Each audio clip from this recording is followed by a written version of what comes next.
அன்பிக்கினிய அல்லாஹ்வின் நல்லடியார்களே, சகோதரர்களே, அல்லாஹ்வுடைய கருணையின் அடிப்படையில் நம் அனைவர்களுக்கும் இன்றைய தினத்தில் இன்றைய ஜுமா கிடைக்கப்பட்டிருக்கிறது. கடந்த காலங்களிலும் இதே போன்ற ஜுமா கிடைக்கப்பட்டிருக்கக்கூடிய நம்மவர்களும் உண்டு. கிடைக்கப்பெறாத நபர்களும் நம்மளிடத்தில் உண்டு. அவர்களெல்லாம் அல்லாஹ்வுடைய நாட்டத்தின் அடிப்படையில் இந்த துனியாவை விட்டு பிரிந்திருக்கக்கூடியவர்களாக இருக்கலாம்.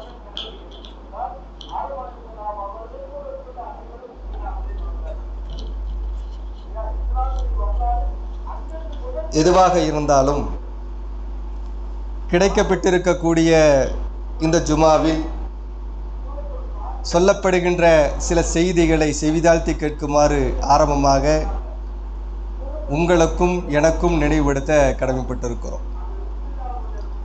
அன்பிக்கினிய அல்லாஹ்வின் நல்லடியார்களே, இன்றைய ஜுமா தினத்தில் மிகவும் பயனுள்ள நமக்கு தேவையான ஒரு தலைப்பை தேர்வு செய்யப்பட்டிருக்கிறது. இஸ்லாம் கூறும் நற்குணங்கள், நற்பண்புகள் என்றெல்லாம் அதை பெயர் வாரியாக எடுத்து சொல்லலாம். ஏற்கனவே இதை குறித்து நிறைய செய்திகளை நம்முடைய உள்ளத்தில் நினைவுபடுத்த அல்லது நினைவுபடுத்திய காரியங்களை இங்கு இருக்கக்கூடிய நபர்கள் உங்களுக்கும் எனக்கும் நினைவுபடுத்தியிருப்பார்கள். அன்பானவர்களே, இந்த நற்குணங்கள் என்றால் என்ன என்பதை பார்ப்பதற்கு முன்னால் அமல்கள் நாம் செய்து கொண்டிருக்கின்றோம். தொழுகிறோம், நோன்பு நோக்கின்றோம், சதக்காவுகளை வாரி வாரி வழங்கி கொண்டிருக்கிறோம். அதல்லாத துனியா ரீதியான சில மனிதர்களுக்கு தேவையான உதவிக்கரங்கள் செய்து கொண்டிருக்கிறோம். ஒரு இஸ்லாமியன், ஒரு விசுவாசியை பொறுத்தவரை எந்த ஒரு நற்காரியங்கள் செய்வதாக இருந்தாலும் அதிலே முதன்மையாக அவனுடைய உள்ளத்தில் எது இருக்க வேண்டும் என்று சொன்னால், நாம் செய்யக்கூடிய நற்காரியங்கள் அல்லாஹ்விடத்திலே அங்கீகரிக்கப்பட வேண்டும் என்று உள்ளத்திலே ஆழமாக பதிந்திருக்க வேண்டும். அடுத்ததாக அவன் செய்யக்கூடிய எந்த ஒரு இபாதத்தாக இருந்தாலும் சரி, நற்காரியங்களாக இருந்தாலும் அதில் முதன்மையாக இஹ்லாஸ் இருக்க வேண்டும். ஆகவேதான் நபிகள் நாயகம் ஸல்லல்லாஹு அலைஹி வஸல்லம் அவர்கள் நற்காரியங்களோடு நற்குணங்களோடு இஹ்லாஸை சேர்த்து சொல்லக்கூடிய ஹதீஸ்களை நம்ம நிறைய காண முடிகிறது. இஸ்லாம் என்று சொன்னால் இறைவனை மட்டுமே வணங்கி அவனை மட்டுமே சார்ந்து இருக்க வேண்டும் என்று சொல்லவில்லை. அன்பானவர்களே, இஸ்லாம் மார்க்கத்தை பொறுத்தவரை குணங்களை கொண்டும் நற்குணங்களால் தன்னை அழகாக்கி கொள்ள வேண்டும் என்பதை வலியுறுத்தி சொல்லுகிறது. நிறைய வசனங்களை நம்மால் பார்க்க முடிகிறது. ஆகவேதான் மனித சமுதாயத்திற்கு மனித குலத்திலிருந்தே ஜாகிலியா காலம் என்று சொல்லக்கூடிய அன்றைய காலகட்டத்தில் மிகவும் மோசமான மனிதர்களாக வாழ்ந்து கொண்டிருக்கக்கூடிய அந்த காலகட்டத்தில் கொலை, கொள்ளை, விபச்சாரம், பெண் மக்களை உயிரோடு கொலை செய்வது, அடுத்தருடைய பொருளாதாரத்தை சூறையாடுவது, இது போன்ற ஒரு காலகட்டத்தில், குறிப்பாக மூட பழக்க வழக்கங்களில் மூழ்கி கிடக்கக்கூடிய காலகட்டத்தில் அந்த மனிதர்களுக்கு மத்தியிலே புனிதராக சிறந்த ஒரு மனிதராக நபிகள் நாயகம் ஸல்லல்லாஹு அலைஹி வஸல்லம் அவர்களை அல்லாஹ் ரப்புல் ஆலமீன் தேர்வு செய்து அந்த மக்களுக்கு வழிகாட்டுவதற்காக திருமறை குர்ஆனையும் இறக்கியிருக்கிறான். இது நமக்கு தெரிந்திருக்கிறது. திருமறை குர்ஆன் இறக்குவதற்கு முன்னால் முதலில் அல்லாஹ் ரப்புல் ஆலமீன் எதை செய்தான் என்று சொன்னால், அல்லாஹ்வுடைய தூதர் ஸல்லல்லாஹு அலைஹி வஸல்லம் அவர்கள் மனிதர்களிலேயே சிறந்த மனிதராக இருந்தார்கள். திருமறை குர்ஆன் இறப்பதற்கு முன்னாலே, நுபுவத்து நபித்துவம் கிடைப்பதற்கு முன்னாலே, அந்த மக்கள் மன்றத்திலே அல்லாஹ்வுடைய தூதர் ஸல்லல்லாஹு அலைஹி வஸல்லம் அவர்கள் எப்படி வாழ்ந்தார்கள் என்று சொன்னால், நற்குணங்களாக, நல்ல மனிதராக, ஒட்டுமொத்த மக்களும் ஸ்லாய்த்து சொல்லக்கூடிய ஒரு பண்புள்ள மனிதராகத்தான் அவர் இருந்தார்கள். ஆகவேதான் திருமறை குர்ஆனிலே ரப்புல் ஆலமீன் இந்த நபிக்கு முதலாவதாக சான்று பெறுகிறான். என்ன சான்று பெறுகிறான் என்று சொன்னால், நபியே நீங்கள் நிச்சயமாக நற்குணமுடையவராக இருக்கிறீர்கள். எப்படி சொல்லுகிறான் பாருங்களேன், மனிதர்களிலே உயர்ந்த மகத்தான நற்குணமுடையவர்களாக நீங்கள் இருக்கிறீர்கள் என்று அல்லாஹ்வே சிலாய்த்து சொல்கிறான் என்று சொன்னால், அப்போ ஒரு மனிதனுக்கு மிகவும் அத்தியாவசியமானது, மிக முக்கியமானது நற்குணம் தாங்க. இபாதத்தில் வேணால் போட்டி ஓடலாம், தொழுகையில் ஒரு மனிதன் போட்டி ஓடலாம், அதில் விட தொழுகையாளை விட இன்னொரு மனிதன் தொழுகையாளிலே சிறந்தவனாக விளங்கலாம். சதக்காவிலே போட்டி ஓட முடியும், என்னை விட இன்னும் சில நபர்கள் சதக்கா வாரி வாரி வழங்கக்கூடியவர்கள் இருப்பார்கள். நோன்பு நோக்கக்கூடிய விஷயத்தில் இதில் எல்லாம் மனிதர்களை விட இன்னும் சில மனிதர்கள் உயர்ந்ததாக காண முடியும். ஆனால் இகலாசிலே ஒரு மனிதன் போட்டி ஓட முடியுமா என்று சொன்னால் நிச்சயமாக முடியாது. மனிதர்களை குறைவாகத்தான் இருப்பார்கள்.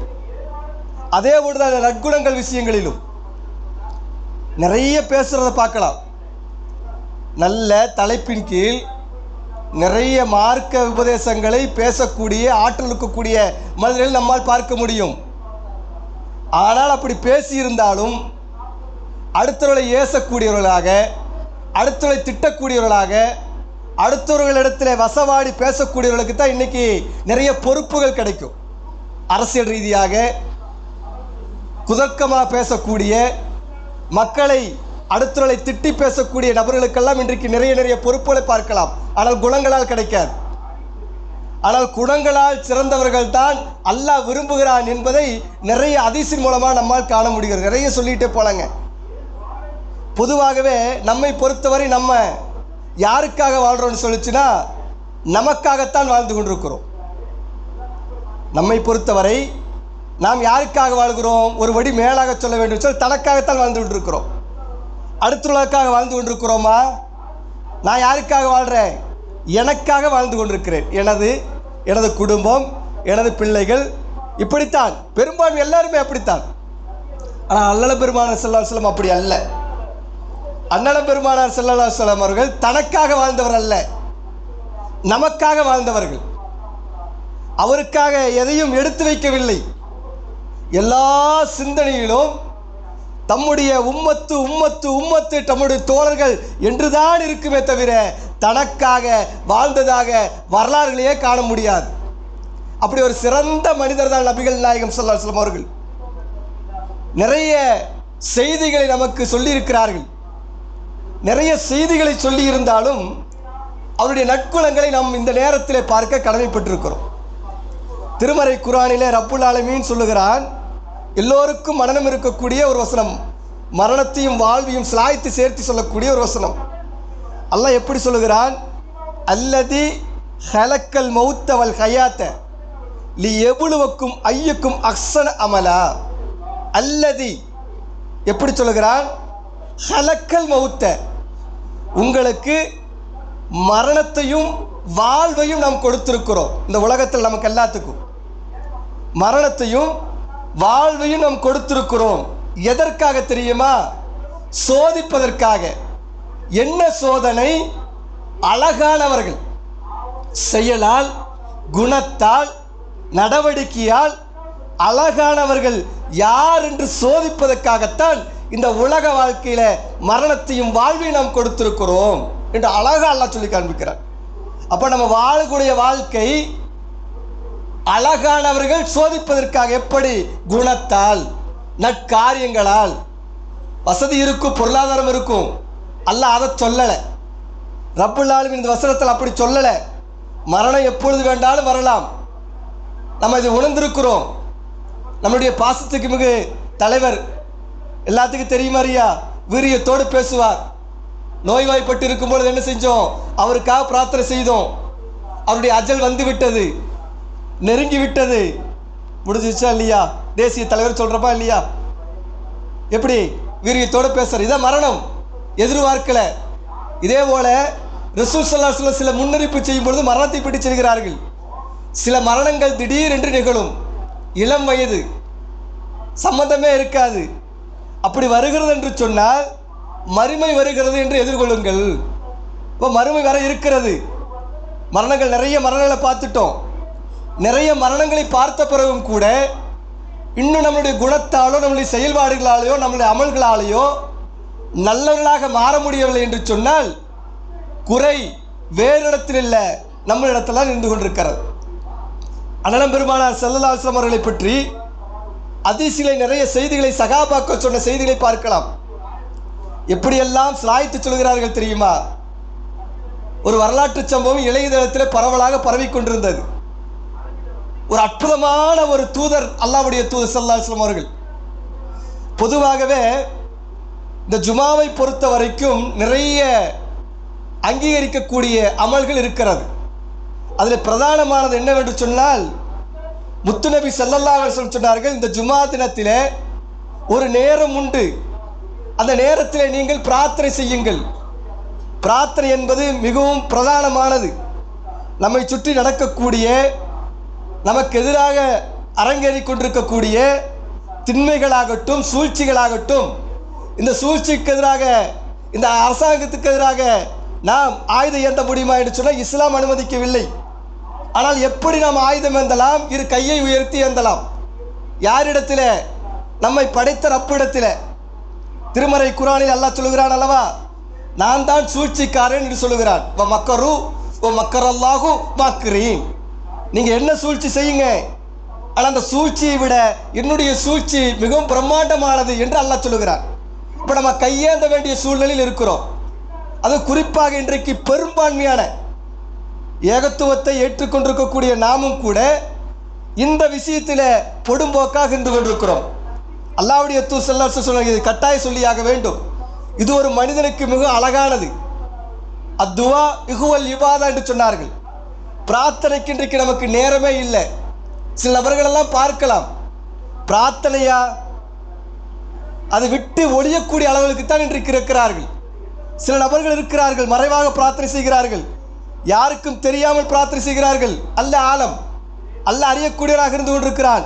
ஆனால் இந்த பிரார்த்தனை என்பது ரசூல் ஸல்லல்லாஹு அலைஹி வஸல்லம் அவர்கள் குணங்களால் அழகாக இருக்கக்கூடிய எம்பெருமானார் ஸல்லல்லாஹு அலைஹி வஸல்லம் அவர்கள் மரணிக்கின்ற தருவாயை பிரார்த்தனை விட்டதாக ஹதீஸில் நம்மால் காண முடியாது.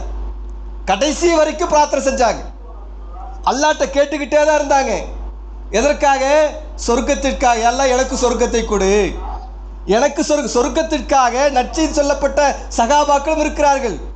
சொர்க்கத்திற்காக வழிகாட்டிய நபிகள் நாயகம் ஸல்லல்லாஹு அலைஹி வஸல்லம் அவர்கள், சிபாரிசு அந்தஸ்து பெற்ற அண்ணல் பெருமானார் ஸல்லல்லாஹு அலைஹி வஸல்லம் அவர்கள், அவர்களும் கூட தினமும் தன்னுடைய தவறை மன்னித்து விடு ரப்பே என்று கேட்டிருக்கிறார்கள். அல்லாஹ்விடத்திலே பிரார்த்தனை செய்திருக்கிறார்கள்.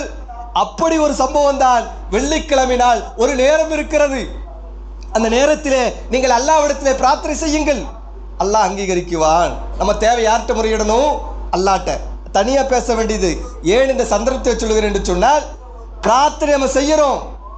அந்த பிரார்த்தனையிலே மிகவும் பிரதானமானது உள்ளத்திலே கை வைத்து சொல்லுவோமே, மறுமையில அல்லாஹ்வுடைய தூதரை பார்க்கணும் அப்படி நம்ம கேட்டிருக்கிறோமா?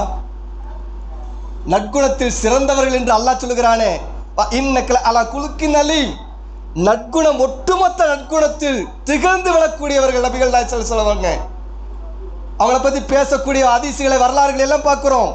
என்றைக்காவது அல்லாஹ் மறுமை நாளில் அல்லாஹ்வுடைய தூதரை பார்க்கணும், சகாபாக்களை பார்க்கணும். ஏன்? அல்லாஹ் ஒன்றை நாம் பார்க்கணும். அல்லாஹ் யாருக்கு முன்னாடி வருவான்? நரகவாசி முன்னாடியா? யார் முன்னால் வருவான்? சொர்க்கவாசிக்கு முன்னால் அல்லாஹ் காட்சியளிக்கப்படுவான் என்று முத்துநபி ஸல்லல்லாஹு அலைஹி சொன்னார்களே. அல்லாஹ் ஒன்றை பார்க்கணும். இந்த உலகத்தில் என்ன நீங்கள் உங்களை நான் மனைவி பிள்ளைகளை பார்த்து பார்த்து ஒரு கட்டத்தில் நண்பரிடத்துல போய், ஏமா நாளை மறுமை நாளில் உன்னுடைய மனைவி பார்க்கணும்னு ஆசையாக இருக்குன்னு சொல்லிச்சுன்னா, ஏன்பா உலகத்தில் பார்த்ததே பத்தாதா, அங்கே வேற பார்க்கணுமா என்று நம்மளுடைய உள்ள சொல்லும். உள்ளத்தில் கேட்பாப்ப, ஏமா இந்த மூஞ்சி எவ்வளோதான் பார்க்கறது, பார்த்தது போதுங்குவோம் இல்லையா? கல்யாணமான ஊசில் மனைவியே அப்படி பார்த்துக்கிட்டே இருப்போம் கண் எடுக்காம. இப்போ போய் பார்ப்போமா? நம்ம பார்க்க மாட்டோம். அவ்வளோ முடிச்சு போச்சு. மனைவியும் பாப்பா, கல்யாணத்துக்கு முடிஞ்ச உடனேயே உங்களை பார்த்துக்கிட்டே இருக்கணும், சோறு வேண்டாம் எதுவுமே வேண்டாம் நமக்கு, உங்களை பார்த்துக்கிட்டே இருந்தால் எனக்கு வயிறு நிறையுங்குவா. இப்போ மனைவியை பார்த்த கணவர் சொல்லுவார், இப்போ கணவர் சொல்லுவார், உன்னை பார்த்த சம்பாரிச்சு கொடுக்குறவ யாரு, நான் போய் பார்த்துட்டு வர்றேங்குவா. ஏங்க அன்னைக்கு பார்த்தீங்களே இன்னைக்கு, அது அந்த காலம். அவ்வளோதான், வெறுப்பாயிரும். எவ்வளவுதான் பார்ப்போம். ஆனால் என்றைக்கும் பார்த்தாலும் மங்காத அல்லாஹ்வுடைய முகம் பார்க்க வேண்டும்.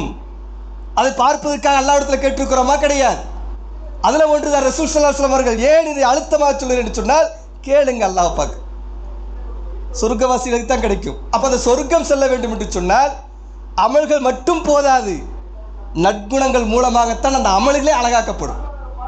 ஒருத்தர் தொழுகிறான், ஒருத்தர் நல்லா பேசுகிறான், ஒருத்தர் நல்லா சதக்கா கொடுக்குறான், பார்வைக்கு எல்லாமே இருக்கு.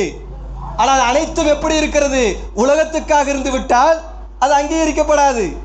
நம்மளே சொல்லுமில்ல, நல்ல தொழுகையாளியப்பா, தொப்பி இருக்கு, ஆடை இருக்கு, எல்லாமே இருக்கு, நல்ல குர்ஆன் வசனம் நல்லா சொல்லுவாரு, நல்ல தொலை வைப்பாரு, ஆனால் குணம் அவங்ககிட்ட நல்லது இல்லையே, அவன்கிட்ட குணம் நல்லா இல்லையே. அவன் பேசுனா அருவருத்தக்கு தானே பேசுறான், அவன் ஏதாவது சொன்ன சண்டைக்கு தானே வர்றான். ஆனால் சில மக்களுக்கு மத்தியில் தன்னை அழகாக கட்டிக்கிறானே, இரட்டை வேடம் போடுறானே, இதே நாவுதானே நம்ம பேசுகிறோம், இதே நாவுதானே பேசுகிறோம். எளிய இடத்துல ஒரு மாதிரியும் பணக்கார இடத்துல ஒரு மாதிரி தான் நம்ம நடக்கிறோம்.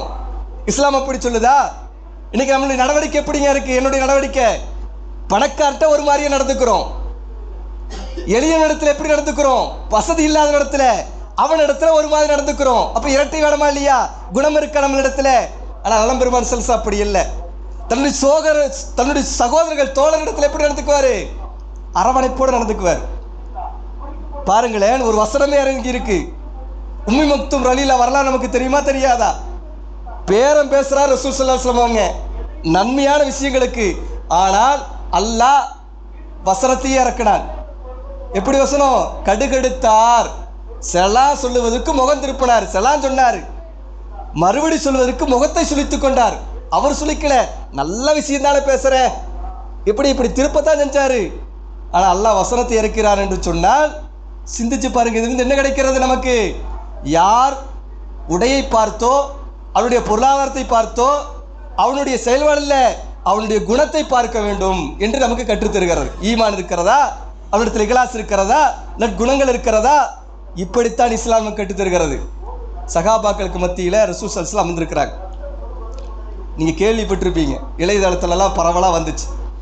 அண்ணலம் பெருமானார் ஸல்லல்லாஹு அலைஹி வஸல்லம் அவர்கள் எப்படி ஒரு சிறந்த மனிதர், தனக்காக வாழ்ந்ததா வரலாறே பார்க்க முடியாதுங்க. நமக்காக வாழ்ந்தவர்கள் எம்பெருமானார் ஸல்லல்லாஹு அலைஹி வஸல்லம் சொல்லிக்கிட்டே போலாங்க. அடிக்கடிக்கு அடுத்தவர்கள் முகம் சுளிக்கின்ற அளவுக்கு அவருடைய நாவில் இருந்தோ, அவருடைய கரத்தில் இருந்தோ, அவருடைய பார்வையில் இருந்ததோ எந்த ஒரு தீடலும் வந்திருக்காது. மனைவிடத்திலும் கூட, கடுகடுத்த மனைவிடத்திலும் கூட மென்மையான முறையில் பதில் சொன்னார். சகாபாக்களுக்கு மத்தியில், எதிரிகளுக்கு மத்தியில், யூதர்களுக்கு மத்தியில், பாருங்களேன், தோழலுக்கு மத்தியில் நம்மளாம் டக்குன்னு மூஞ்சி அடித்த மாதிரி பேசிடுவோம், பிறகுதான் யோசிப்போம். ஆனால் பேசுவதற்கு முன்னால் யோசனை பண்ண சொல்லுது இஸ்லாம். இஸ்லாம் மார்க்கத்தை பொறுத்தவரை பேசுவதற்கு முன்னால் யோசனை பண்ணு, பிறகு பேசு. ஆனால் பேசுனதுக்கு அப்புறம் தான் யோசிக்கிறோம். நேர் மாற்றமாகத்தான் இன்றைக்கு இருந்து கொண்டிருக்கிறது. அது யார்கிட்டயா இருந்தாலும் சரி. நபிகள் நாயகம் ஸல்லல்லாஹு அலைஹி வஸல்லம் சபையில் இருக்கிறாங்க. ஒரு நபித்தோழர், புதிதாக இஸ்லாத்தை ஏற்ற நபித்தோழர், அவர் என்ன பண்ணுறாருன்னா, சில பழங்களை கையில் வைத்துக்கொண்டு அல்லாஹ்வுடைய தூதர் சபைக்கு வர்றாங்க. நபிகள் நாயகம் ஸல்லல்லாஹு அலைஹி வஸல்லம் பிரத்யேகமான ஒரு பண்பு இருக்கு. அவர் தனக்காக எதுவுமே எடுத்துக்க மாட்டார். நம்ம பொறுத்த வரைக்கும் நமக்கு என்ன கொண்டு வந்து கொடுத்தாலும் நம்ம எடுத்துக்குவோம். அன்பளிப்பு இஸ்லாம் அனுமதிக்கிறது. இருந்தாலும் எவ்வளோ கிடைச்சாலும் நமக்கு பத்தாது, தந்தாங்கன்னா வாங்கி வச்சுக்குவோம். ஆனால் நபிகள் நாயகம் ஸல்லல்லாஹு அலைஹி வஸல்லம் அப்படி அல்ல.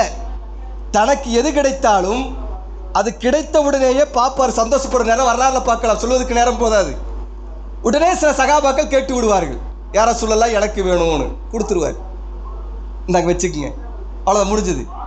சில சகாபாக்கள் கோப்புற அல்லாஹ்வுடைய தூட்ட ஒன்று மேலே பரவாயில்ல வச்சுக்குங்க. இப்படித்தான் அல்லாஹ்வுடைய தூருடைய பண்பாக இருந்தது, இப்படித்தான் அவருடைய வாழ்க்கையாக இருந்தது.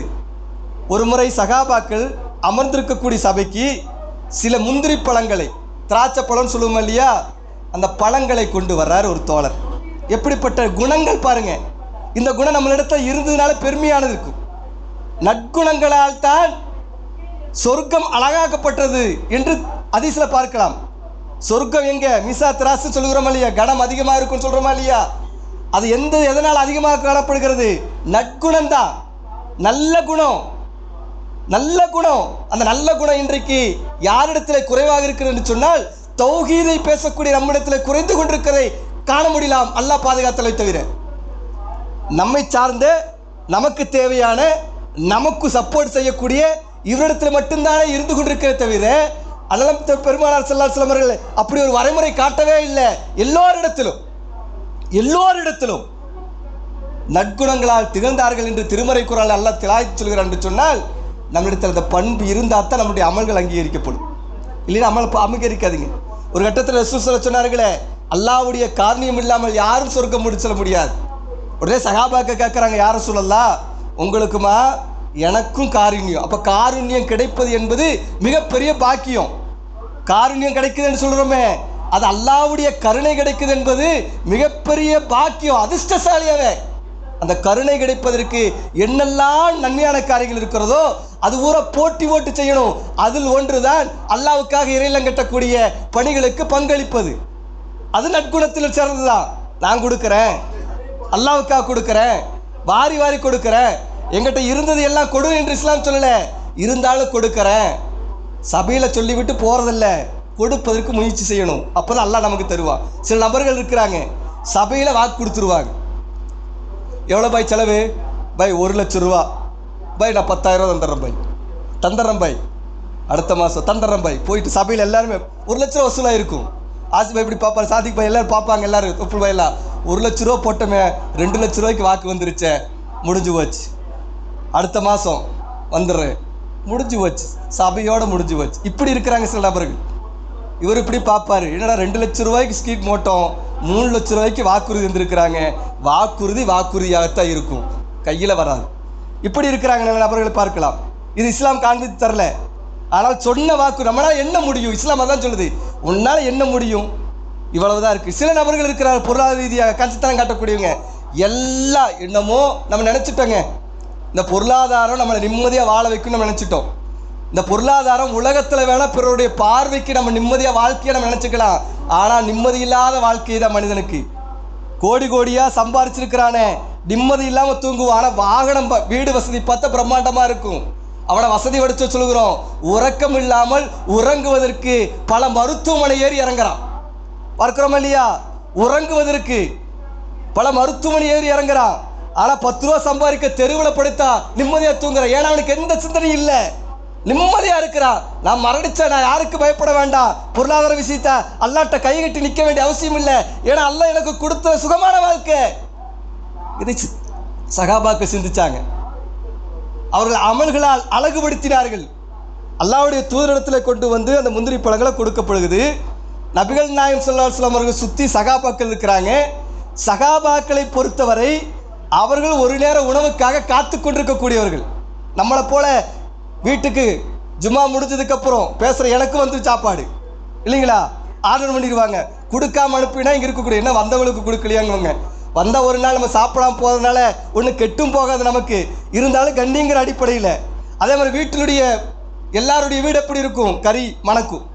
நம்மளுடைய வீட்டில் வெள்ளிக்கிழமை, பாய் வீடுனா வெள்ளிக்கிழமை மணக்கும். அந்த தெருவில் வந்தால் பிரியாணி. முடிஞ்ச உடனேயே, ஜும்மா முடிஞ்ச உடனேயே வீட்டுக்கு போனது கடிச்சு இழுத்து துப்பி தின்னு அசர பாத்தில் ஆக்கிட்டு மகரிப்பு கந்திக்கக்கூடியவங்க நம்ம. கேட்டால் நம்மெல்லாம் இபாதத்தில் மூழ்கி இருக்கிறோம். ஃபர்லான வாஜிபான கடமையை கூட நம்மளிடத்துல இல்லை. ஆனால் உலக விஷயங்களில் நம்மளை ஏமாற்றி கொண்டிருக்கிறோம், பிறர் மக்களுக்கு மத்தியில் நடித்து கொண்டிருக்கிறோம். இதான யதார்த்தம். மற்ற நேர தொழுகை எதிர்பார்த்தவர்களாக நம்ம இருக்கிறோமா? சகாபாக்கள் எதிர்பார்த்தவர்களாக இருந்தாங்க. நம்ம அப்படி கிடையாது. நம்ம உலகத்தில் ஏதாவது பிரச்சனைகளை சரி செய்திருக்க எதிர்பார்த்து கொண்டிருக்கிறோம். இந்த பிரச்சனையை சரி செஞ்சிடலாமா, இதுக்கு நம்ம கரெக்டாக இருப்போமா, இதைத்தான் எதிர்பார்த்தோம். இபாதத்து விஷயத்தை எதிர்பார்த்ததாக இன்றைக்கு நம்மிடத்தில் யாரும் இல்லாமல் இருக்கிறார்கள். அல்லாஹ் நம்மை பாதுகாக்க வேண்டும். ஏன் இதை அழுத்தமாக சொல்லுகிறோம் என்று சொன்னால், மரணம் பிறகு ஒரு வாழ்க்கை இருக்கிறது, மரணத்திற்கு பிறகு ஒரு வாழ்க்கை இருக்கிறது. அந்த வாழ்க்கை தான் நாம் நேசிக்க வேண்டுமே தவிர, உலக வாழ்க்கையை நாம் மூழ்கிவிட்டோம் என்று சொன்னால் நிச்சயமாக சொல்கிறோம் அன்பானவர்களே, இந்த உலக வாழ்க்கை நமக்கு அழகாக்கப்படும், ஆனால் மறுமை நாளிலே நம் எதிராக அழிக்கப்படக்கூடியதாக மாறிவிடும். சகாபாக்கள் அது எச்சரிக்கையாக இருந்தாங்க. அதனால் பொருளாதாரம் கிடைச்சாலும் சரி, உலகத்தில் எந்த உதவிகள் தேடி வந்தாலும் சரி, வேண்டாம் என்ற மனோபக்குவத்தை ஏற்படுத்தி கொண்டார்கள். முந்திரி பழங்கள் வசியத்துக்கு வருவோமே, அண்ணன் பெருமானார் ஸல்லல்லாஹு அலைஹி வஸல்லம் கொண்டு வந்து கொடுக்குறாங்க. சஹாபாக்களும் உண்ணாமல் இருக்கிறார்கள். அல்லாஹ்வுடைய தூதர் கையில் கொடுத்த உடனேயே எங்களுக்கு தருவாங்க அப்படி சஹாபாக்கள் பார்த்துட்டு இருக்காங்க. சுப்ஹானல்லாஹ். நபிகள் நாயகம் ஸல்லல்லாஹு அலைஹி வஸல்லம் அவர்கள் ஒரு பழங்களை எடுத்து சாப்பிட்டாங்க. இந்த பண்பு நம்ம கிட்ட வரணுங்க. ஒரு பழத்தை எடுத்து சாப்பிட்றாரு. சாப்பிட்டு முடிஞ்சுது. சஹாபாக்கள் பார்த்துட்டு இருக்காங்க. மீண்டும் இன்னொரு பழத்தை எடுத்து சாப்பிட்றாரு. கொண்டு வந்த எல்லா பழங்களையும் சஹாபாக்களுக்கு கொடுக்காம அல்லாஹ்வுடைய தூதர் சாப்பிட்றாரு. அல்லாஹ்வுடைய தூதர் சாப்பிட்றாரு. இந்த கொண்டு வந்த சஹாபிக்கு சரியான சந்தோஷம். என்ன சந்தோஷம்? நான் கொண்டு வந்த பழங்கள் எல்லாவற்றையுமே நபிகள் நாயகம் ஸல்லல்லாஹு அலைஹி வஸல்லம் யாருக்கு கொடுக்காம சாப்பிட்டாரு. நம்ம ஒரு பொருளை கொண்டு போய் கொடுக்குறோம். புரியிருக்கு சொல்கிறேன். அல்லாஹ்வுடைய தூதரோடு யாரையும் ஒப்பிட முடியாது. நம்ம நல்ல நேசிக்கக்கூடிய தலைவர் இருக்கிறார் வைங்கள, உதாரணத்துக்கு எல்லாருமே இருக்கிறாங்க. மரணித்து விட்டார். அல்லாஹ் நம்மளுடைய தலைவருக்கு பார்க்குற பாய்க்கு சொர்க்கத்தை கொடுக்கட்டும். அவர் உயிரோடு இருக்கிறான்னு வச்சுக்கல, ஒரு புரிதலுக்காக எல்லாரும் இருக்கிறாங்க. நம்ம அதிகமாக அவர் நேசிக்கிறோமா இல்லையா? உள்ளம் இருக்கக்கூடியவன் நேசிப்பான், உள்ள இல்லாதவன் நேசிக்க மாட்டான். சமுதாயத்துக்காக பேரியக்கத்துக்காக பாடுபட்ட ஒரு தலைவர். நான் கேட்குறேங்க, தப்பாக எடுத்துக்காதீங்க. சுபுனுடைய தொழிலுக்கு அவருக்காக பிரார்த்தனை செஞ்சுருக்கிறோமா? மனசார சொல்லுங்களேன். சொல்லி இருந்தால் உள்ளத்தில் வைங்களேன். இல்லைங்களே, இல்லைங்க நேசம் நம்மள்கிட்ட. மனசார சொல்லுங்களேன். நான் கேட்டிருக்கிறாளையா ரப்புக்கு தெரிஞ்சுட்டு போகும். அவங்க உங்கள் உள்ளத்தில் கேள்வி கேட்டு சொல்லுங்களேன். நமக்காக வழி நடத்திய ஒரு இயக்கத்தை உருவாக்கிய ஒரு தலைவர். ஏன்னா இந்த சபையில் என்னது அதை சார்ந்த ஜமாத்து தானே, இது அதை சார்ந்த ஜமாத் தானே, உருவாக்குவதற்காக கஷ்டப்பட்ட ஜமாத் தானே. அவரை பின்னாடி ஏன்னா சொல்லித்தாகணும். கேட்டிருக்கிறோமாங்க. கேட்டு இருந்தால் அல்லாஹ் ஆழம், அல்லாஹ் அவருடைய கபரை விசாலமாக்கி கொடுக்கட்டும். கேட்கலன்னு சொல்லிச்சுடா நம்ம கேடு கட்ட வந்தானே. நன்றி விசுவாசம் இருக்கு நம்மள்கிட்ட. மரணிக்கிற வரை கேட்கணுமா கேட்கக்கூடாதா? மரணிக்க வரை கேட்கணுமா கேட்கக்கூடாதா? பின்ன என்னங்க சமூகப்படி செய்யணும்? யாருக்கு காட்ட போகிறோம்? நம்ம கூட இருந்த ஒருவருக்கு கபருடைய விசாலமாக்கி கொடுன்னு கேட்கறக்கே நமக்கு முடியலன்னு சொல்லி பின்ன யாரை பெருமைப்படுத்த போகிறோம்? நம்ம சஹாபாக்கள் வரலாறு எடுத்து பாருங்களேன். மரணித்தவர்களை நினைவு குறித்து கொண்டே இருப்பார்கள், நினைவு குறித்து கொண்டே இருப்பார்கள். ஹதீஸ் எவ்வளோ படிச்சிருக்கிறோம் நம்ம. அந்த ஹதீஸில் நமக்கு மனசில் வரலையா? முன்னாடி வந்து நிற்கலையா? வந்து நிற்கலேன்னு சொல்லுச்சுன்னா நம்மளுடைய செயல்பாடுகள் எதை நோக்கி போய்கொண்டிருக்கிறது? சுய பரிசோதனை செய்து கொள்ளுங்கள். யா அய்யுஹல்லதீன ஆமனூ இத்தகுல்லா. ஈமான் கொண்டவர்களை பார்த்து அல்லாஹ் சொல்கிறான், நம்மளை பார்த்து சொல்கிறான். நம்ம நம்பிக்கை கொண்டவர்கள் தானே. அடுத்தவங்களை பார்த்து சொல்ல, யா அய்யுஹல்லதீன ஆமனூ இத்தகுல்லா. ஈமான் கொண்டவர்களே, வல் தல்லு நஃப்ஸுமா கத்தமத்திலே கத்தி, கத்தமத்திலே கத்தி. அல்லாஹ்வுடைய நீதிபதி இருப்பதற்கு முன்னால் நம்ம எல்லா செயல்பாடுகளையும் எல்லாவற்றையும் இப்போ சொன்னமா இல்லையா? இதில் A to Z என்று சொல்லுவோம் நம்மளுடைய பாஷையில். A to Z எல்லாவற்றையும் உலகத்தில் ஒன்றுன்னா பரிசோதனை பண்ணி பாருப்பா, பாரு, நிற்க போகிறேன் என்ற சிந்தனையோடு சஹாபாக்கள் இருந்தாங்க. செயல்பாடுகளை பரிசோதனை செய்து கொண்டார்கள். அதில் ஒன்று தான் இந்த சம்பவங்க. ரசூல் ஸல்லல்லாஹு அலைஹி வஸல்லம் கொண்டு வந்து கொடுத்துட்றாங்க. அந்த சகாபி சந்தோஷத்தோடு திரும்பி போயிடுறாரு. பெருத்த மகிழ்ச்சி. அதான் சொன்னேன், நம்ம கொண்டு வந்த உணவு பார்க்குற உயிரோடு இருந்தாலும் கொண்டு வந்து கொடுத்து யாருக்குமே கொடுக்கல. அவர் மட்டும் சாப்பிட்டாருன்னா அசிப் பாய், நௌஃபல் பாய், முஜிப் பாய், சாதிக் பாய், நமக்கு எப்படி இருக்கும்? எல்லாம் தலைவர் நான் கொடுத்தது எல்லாமே சாப்பிட்டாரு. நான் கொடுத்த எல்லாத்தையும் யாருக்குமே கொடுக்கல. ஐயோ, அப்போ என் மேலே எவ்வளோ நேசம் இருக்குது. என்னுடைய உணவு அவ்வளோ விரும்பி சாப்பிட்ருக்கிறார், யாருக்கும் கொடுக்காம. எவ்வளவு மன ஆனந்தம் இருக்குது நமக்கு உள்ளத்தில். இருக்குமா இருக்காதாங்க? பெருத்த ஆனந்தம் இருக்கும். அப்படிப்பட்ட ஒரு சந்தோஷத்தோட போகிற. ஏன்னா எல்லாவற்றையும் ரசூலை சாப்பிட்டாங்க. ஆனால் சகாபாக்கள் பார்த்துட்டே இருக்கிறாங்க, அவங்களுக்கு யாரும் கொடுக்கல. சென்ற உடனே ரசூல் ஸல்லல்லாஹு கேட்குறாங்க, சகாபாக்கள் கேட்குறாங்க, யார் ரசூலல்லாஹ் என்ன பண்பு, யார் ரசூலல்லாஹ், யார் ரசூலல்லாஹ் என்ன பண்பு? என்னது? எல்லா பழங்களையும் எதை கொண்டு வந்தாலும் எங்களுக்கு கொடுப்பீங்க, எங்களுக்கு நீங்கள் கொடுத்தா தானே உணவு. அல்லாஹ்வுடைய தூதர் கொடுத்தா தான் சகாபாக்கள் உணவு. அவங்களும் பட்டினியமாக இருக்கிறார்கள், ஈமான் தாரியோடு இருக்கிறார்கள். உடனே சொல்ல சொன்ன செய்தி இருக்கு பார்த்தீங்களா? இதுதாங்க நற்குணம். இதுதான் நற்குணம். நம்மளுடைய பொறுப்பாளருக்கு நற்குணம் என்ற விஷயத்தை தருபியத்தெடுக்கணும். மௌலிமார்களை வச்சு என்ன சொன்னார் தெரியுமா? தோழர்களே, கொண்டு வந்து கொடுத்த பொருளை நான் எல்லாம் உண்டேன். காரணம் என்ன தெரியுமா? மகிழ்ச்சியோடு கொண்டு வந்து தந்தார். ஒரு பழத்தை எடுத்து நான் சாப்பிட்டேன். சாப்பிட்ட உடனே புளிப்பு அதிகமாக இருந்துச்சு. புளிப்பு அதிகமாக இருந்தது. அந்த புளிப்போடு நான் உண்டு உங்கள்கிட்ட கொடுத்தேன்னு வைங்களேன், நீங்களும் உண்டுருவீங்க. உண்டு விட்டு உண்மை தன்மையை வெளிப்படுத்திடுவீங்க.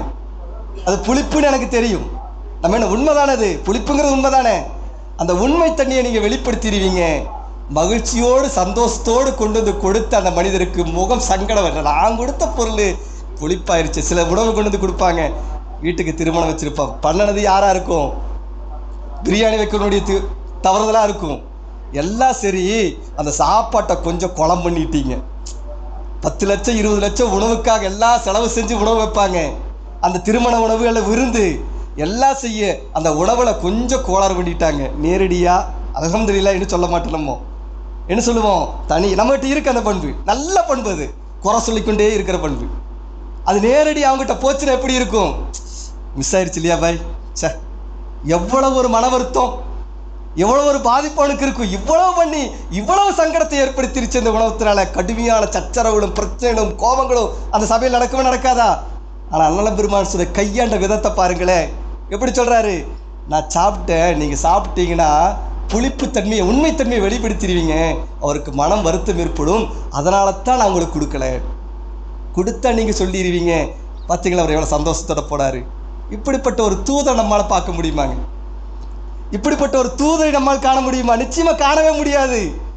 நற்குணங்களால் அழகாக்கி இருக்கிறேன் சொன்னது யார்? அல்லாஹ் சொல்லி இருக்கிறான்.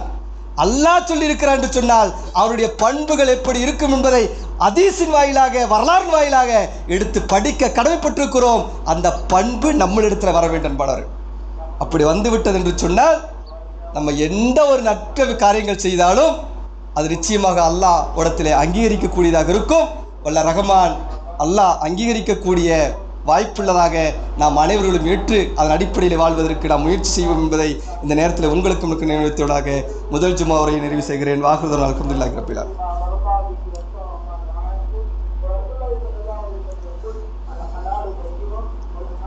அல்லாஹும்ம ஸல்லி அலா முஹம்மதின் வ அலா ஆலி முஹம்மதின் கமா ஸல்லைத அலா இப்ராஹீம வ அலா ஆலி இப்ராஹீம இன்னக மஜீத்.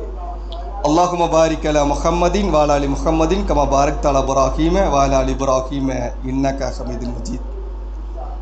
அன்பிக்கினிய அல்லாஹ் நல்லடியார்களே, பெரியோர்களே, சகோதரர்களே, அல்லாஹ்வுடைய மாபெரும் கருணையின் அடிப்படையிலே முதல் ஜும்மா உரையில் நற்குணங்கள் என்று சொல்லக்கூடிய தலைப்பின் கீழ் ஒரு சில செய்தியில் மட்டும்தான் பார்த்தோம். நிறைய வரலாற்று சம்பவங்கள் இருக்கிறது, தாபீன் காலத்தில் நடந்த சம்பவங்கள் எல்லாம் இருக்கிறது. அல்லாஹ்வுடைய தூதர் ஸல்லல்லாஹு அலைஹி வஸல்லம் சில நற்காரியங்களை மட்டுமே நாம் எடுத்துட்டு வச்சுங்களே, அதுவே போதுமானதுங்க நம்முடைய கபருடைய வெளிச்சத்திற்கு. ஆனால் நம்மளிடத்தில் அந்த பண்புகள் இல்லாமல் இருந்து கொண்டிருக்கிறது. சூரத்துல் மூமின் என்று சொல்லக்கூடிய ஒரு வசனம் இருக்கிறது. 23ஆவது அத்தியாயத்துடைய 1 to 12 வசனம் வரை ஏற்கனவே ஞாபகப்படுத்தியிருப்பாங்க. இங்கே அதை எடுத்து படித்து பாருங்கள். பண்புகளை பற்றி அல்லாஹ் ஜன்னசாத்தாலான் மனிதருடைய பண்புகளை பற்றி அல்லாஹ் சொல்லுகிறான். பண்புகள் எப்படியெல்லாம் இருக்கணும் என்பதை சொல்லுகிறான். அதில் ஒரு வரியில் வரும்பொழுதுதான் ஜக்காத்தை கொடுக்கக்கூடிய விஷயத்தை பற்றியும் அல்லாஹ் சொல்லுகிறான். இந்த ஜக்காத்தை அழுத்தமாக இந்த நேரத்தில் உங்களுக்கு எனக்கு நினைவெடுத்த கடமைப்பட்டிருக்க. ரமலானுடைய மாதத்தில் கொடுக்கணும். அதே ரமலானுடைய மாதத்திலே தன்னுடைய செல்வத்தை கணக்கிட்டு கொடுப்பது ஜக்காத். எப்படி 100 இருந்ததுன்னா 2.5% கொடுக்கணும். அது மட்டும்தான் இஸ்லாம் வலியுறுத்தியிருக்கிறதா என்று சொன்னால் நிச்சயமாக கிடையாது. அது ஒரு கட்டாய கடமை ஜக்காத் என்பது. அடுத்ததாக வலியுறுத்தப்பட்டது தான தர்மங்கள். இந்த தான தர்மங்களை பற்றி பட்டியலிட்டோம் என்று சொன்னால் அதில் கணக்கே கிடையாது. கொடுத்துக்கிட்டே இருக்கின்ற நேரத்தில் உங்களுக்கு மறுமையில் மிகப்பெரிய உகது மலையளவில் உயர்ந்து கொண்டே இருக்கும் என்று சொன்னாங்க. அந்த தான தர்மம் கொடுக்கக்கூடிய விஷயத்தில் சில தான தர்மங்கள் நேரடியாக அல்லாஹ்விடத்தில் அங்கீகரிக்கப்படுகிறது. எல்லாம் அங்கீகரிக்கப்பட்டாலும் உலகத்திலே சில தான தர்மங்கள் இதற்காக கொடுத்தீங்கன்னா அதுக்குண்டான பிரதிபலன் உலகத்திலும் இருக்கிறது, ஆகிரத்திலும் இருக்கிறது என்பதை ரசூல் ஸல்லல்லாஹு அலைஹி வஸல்லம் காண்பித்திருக்கிறாங்க. அதில் ஒன்று தாங்க இந்த இறை இல்லம். உலகத்திலே இங்கே ஒரு தலைப்பின் கீழே தொடர்ந்து பேசுவார் இங்கே இருக்கக்கூடியவர். உலகத்திலே மிகவும் விருப்பமான அந்த தலைப்பு டைட்டிலே பார்க்கலாம். அல்லாஹ்வுக்கு விருப்பமான இடம் எதுன்னு கேட்டுச்சுன்னா மஸ்ஜித் தான். வேற ஏதாவது இருக்குன்னு சொல்ல முடியுமா? ஆனால் மஸ்ஜித் கட்டுவதற்காக இருந்தது என்று சொன்னால் அதுக்காக பல பேரிடத்தில் கையேந்தக்கூடிய சூழ்நிலை தான் இன்றைக்கு இருந்து கொண்டிருக்கிறது. எல்லாரும் பள்ளி கட்டுறாங்க. ஒவ்வொரு குரூப்பும் பள்ளி கட்டுது, மாற்று கருத்து கிடையாது. இருந்தாலும் அல்லாஹ்வை மட்டுமே வணங்க வேண்டும், அவனிடத்தில் மட்டுமே பிரார்த்தனை செய்ய வேண்டும், அவனிடத்தில் மட்டுமே உதவிக்கு தேவை என்ற அனைத்தையும் கேட்க வேண்டும் என்று வழிபடக்கூடிய ஒரு பள்ளி இருக்குதான்னு அது குறைந்து தான் காணப்பட முடியும். இந்த பகுதியில் நிறைய பார்க்கலாம். பிதுகத்தான அனாச்சாரமான காரியங்கள் இருக்க பேசக்கூடிய பள்ளிகள் இன்றைக்கு உயர்ந்து இருக்கிறது, பார்க்கிறோமா இல்லையா? மிக பிரம்மாண்டமாக உயர்ந்திருக்கும். ஆனால் அல்லாஹ்வை மட்டுமே வணங்க வேண்டும், அவனை மட்டுமே துதிக்க வேண்டும் என்று சொல்லக்கூடிய பள்ளிகள் பார்த்தா குறைந்திருக்கிறது. அதில் ஒன்றுதான் நம்முடைய பள்ளி. பிரம்மாண்டமாக என்ன இருக்கும், உரைகள் இருக்கும், ஆனால் பள்ளி வாயிலை பொறுத்த வரைக்கும் குறைந்திருப்பதை நம்மால் காண முடிகிறது. இது யாருடைய பலகீனம்? பேசக்கூடியதா பொறுப்பளவு இல்லை, இங்கே இருக்கக்கூடிய முஸ்லீமுடைய பலகீனமாக இருந்து கொண்டிருக்கிறது. என்ன, அவங்க விளங்கி வைத்திருக்கிறார்கள், அது மட்டும்தான் பிதுகத்தான அனாச்சார பள்ளிக்கு மட்டும்தான் கொடுக்கணும். ஆனால் மறுமை நாளில் கேட்கக்கூடிய பள்ளி இதுதான், இதற்கு விடம் ஏதாவது கொடுக்குறோமா என்று சொன்னால் இதில் குறைந்தவர்களாக இருந்து கொண்டிருக்கிறோம். அது தவறுங்க. அந்த தவறான கண்ணோட்டத்தை முதலிலே நாம் என்ன பண்ணணும், பிற மக்களுக்கு எடுத்து சொல்ல வேண்டும். அதில் ஒரு அம்சம் தான் இந்த நம்மளுடைய பள்ளி. தொடர்ந்து 10 வருடம் 15 வருடம் இயங்கிக் கொண்டே இருக்கிறது. அல்லாஹ்வுடைய மாபெரும் கருணை கொண்டு தாவத்து நடந்து கொண்டே இருக்கிறது. இன்றைக்கு ஒரு தளத்தை ஏற்படுத்தி பெண்களுக்காக மார்க்கத்தை அறிந்து கொள்ள வேண்டும் என்பதற்காக மேல்தளத்திலே பணிகள் நடந்து கொண்டிருக்கிறது. அதனுடைய பொருளாதாரம் யார்? இங்கே இருக்கக்கூடிய பொறுப்பாளர் போடணுமா? இல்லை, அவருக்கு அதுக்குத்தான் நியமிச்சிருக்கிறாங்களா? அவருடைய பங்கை போடுவாங்க, அவருக்குண்டான பங்கு அவரை போடுவார். தன்னுடைய சுமைகளுக்கு மத்தியில், தன்னுடைய பல பிரச்சனைக்கு மத்தியில் ஒரு பங்கை கொண்டு வந்து போடுவார். மீறி யார் போடணும்? அல்லாஹ் நாளை மறுமை நாள் நம்மகிட்ட கேட்பானே என்ற சிந்தனையோடு நம்ம தான் கொடுக்கணும். நம்ம கொடுப்பதற்கு முயற்சி செய்யணும். புரியறதுக்கு ஒரே ஒரு செய்தியை சொல்லி நிறைவு செய்கிறேன். இன்னைக்கு தொலைபேசி எடுத்துக்க, புரியறதுக்கு முடிச்சிடுறேன். தொலைபேசி 50 ரூபாய் இருந்த ரீசார்ஜ் இன்னைக்கு 500 ரூபா வரைக்கும் வந்துருச்சு. 1000 ரூபா ஆனாலும் கொடுப்பதற்கு நம்ம தயாராக இருக்கிறோம். மாற்று கருத்தே இல்லை. யாராவது மாற முடியுமா? நாம் வீட்டில் பேசக்கூடிய டிவி 100 ரூபாய் இருந்தது, இன்றைக்கு 700 ரூபாயாக இருந்தாலும் அதற்கு மாதம் மாதம் கரெக்டாக கொடுப்பதற்கு நாம் தயாராக இருக்கிறோம். இன்னவரை எல்லா தேவைகளையும் மாதம் கரெக்டாக போகணும், இல்லைன்னா எல்லாமே கட்டாயிரும். அதுக்கு கொடுப்பதற்கு முன்கூட்டி எல்லா திட்டங்களும், உலகத்தில் வாழ்வதற்கு எல்லா திட்டங்களும் செய்யணும். ஆனால் நம்முடைய அமல்கள் அங்கீகரிக்கப்பட்டு நமக்கு நிரந்தரமாக சொர்க்கம் தரக்கூடிய அந்த சொர்க்கத்திற்காக ஒரு திட்டம் தீட்டி, இதோ என்னுடைய பங்களிப்பு இவ்வளவு என்று கொடுக்கக்கூடிய விஷயத்தில் ஜீரோவாக தான் இருக்கிறோன்னு சொல்லிச்சுன்னா நம்மள்கிட்ட தான் குறை இருக்கிறது. அன்பானவர்களே, நம்மளிடத்தில் குறை இருந்து கொண்டிருக்கிறது. அதை சரி செய்திருக்குண்டான ஒரு வாய்ப்பு தான் வரக்கூடிய ரமலானுக்கு முன்னாடி என்னவெல்லாம் இந்த தளத்தை கட்டுவதற்கு என்னுடைய பங்கு பாய் இந்தாங்க பாய். ஆரம்பத்தில் சொன்ன மாதிரி தர்றேன்ட்டு போகிறதல்ல, என்னுடைய பங்களிப்பு. இது கடன் வாங்கியிருக்கிறேன். இந்த பள்ளியிலிருந்து நான் கடன் வாங்கியிருக்கிறேன், 10,000 ரூபா கடன் வாங்கியிருக்கிறேன் பாய். இந்த கடன் நான் கொடுத்துட்றேன். என்ன காரணம்? ரசூல் ஸல்லல்லாஹு சொன்னாங்களே, கடனோடு மரணித்தால் அவனுடைய ஜனாசாவை தொழக்கூடாது. அப்போ நான் அந்த கடன் வாங்கியிருந்த என்ன பண்ணியிருக்கணும், அந்த சிந்தனையில் நான் மரணிக்கிறதுக்கு முன்னாடி இதை கொடுத்துடணும். மவுத்து நாளைக்கு வேணாலும் வரலாம், இப்போவே கொடுத்துட்றேன். ஏன்னா என்னுடைய தொழிலுக்கு யாரும் நிற்க மாட்டாங்க. கபரில் அல்லாஹ் என்ன பண்ணுவான்? கபருடைய வேதனை இருக்கும், அந்த வேதனை இல்லாமல் இருக்கணும் என்ற சிந்தனை. அதை ஒட்டுமொத்த சுருக்கி சொல்கிறேன். அந்த வேதனை இல்லாமல் இருக்கும் என்ற சிந்தனையோடு நம்ம பள்ளிக்கு கொடுத்தோம் என்று சொன்னால் நிச்சயமாக அதற்குண்டான நட்கூலி மரணத்துக்கு பிறகு இந்த இடம் அழிகின்ற வரை நமக்கான நன்மை வந்து கொண்டே இருக்கும் என்பதை ஹதீஸின் வாயிலாக நம்மால் காண முடிகிறது என்று சொன்னால், அன்பானவர்களே, அப்படிப்பட்ட இறையில்லங்களுக்காக உங்ககிட்டையும் அல்ல உங்கள் குடும்பத்தார்கிட்டையும் நண்பரிடத்துலையும் யாரெல்லாம் இருக்கிறாரத்திலோ அவரிடத்திலெல்லாம் அழகிய முறையில் எடுத்து சொல்லி தாங்க என்று கேட்கக்கூடிய ஒரு பழக்க வழக்கங்களை ஏற்படுத்தி கொள்ள வேண்டும் என்பதை இந்த நேரத்தில் உங்களுக்கும் எனக்கும் நினைவுறுத்தியதாக வாய்ப்பு கிடைத்தால் தொடர்ந்து பார்க்கலாம் என்று சொல்லி, ரப்பனா தக்கப்பல் மின்னா இன்னக்கந்த சபியுல் அலீம் வ துபலைனா இன்னக்க தவ்வாபுர் ரஹீம் ரப்பனா இன்னனா ஆமன்னா ஃபஃபிர்லனா துனூபனா வக்கீனா அதாபன்னார் ரப்பனா தினா ஃபித் துன்யா ஹஸனா பில் ஆகிரத்தி ஹஸனத வக்கீனா அதாபன்னார் அல்லாஹும்ம அஜர்னி மினன்னார் வாஹிரு தஅவானா அல்ஹம்துலில்லாஹி ரப்பில் ஆலமீன். அஸ்ஸலாமு அலைக்கும் வரஹ்மத்துல்லாஹி வபரகாத்துஹு.